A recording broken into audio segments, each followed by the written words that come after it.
am na ñaari saxaaba yoo xam ne keroog bañ faatoo toog nañ luy tolloo 46 ans ñu sulli leen ci dara soppeeku ci seen jëmm yi dara yàquwu ci. ñaar ñooñ ñooy ñan?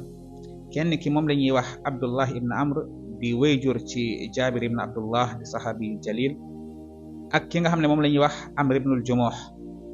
ñoom ñaar nag keroog bañ demee fekk dafa am waame bu jaar ci seen fañ leen suuloon, waame bi daal di leen sulli, ñi dem fa jëlee leen fa ngir rob leen ci beneen barab.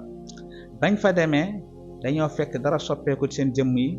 kenn ci ñoom sax nañ ko jamee woon ndeysaan mu ngi jël loxoom teg ko ci fañ ko jamoon.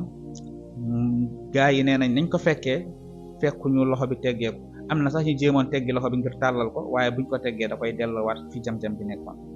subhanallah, xoolal li yàlla defal saxaaba yi.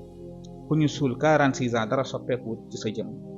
mbokk lii nag bari na ci waa Uhud ñoo xam ne lu ni mel dund nañ ko, mooy keroog bañ leen sullee fekkuñu dara yàqu seen jëmm yi ndax waame bi fa jaaroon, waaye dañ cee tànn ñaar ñi.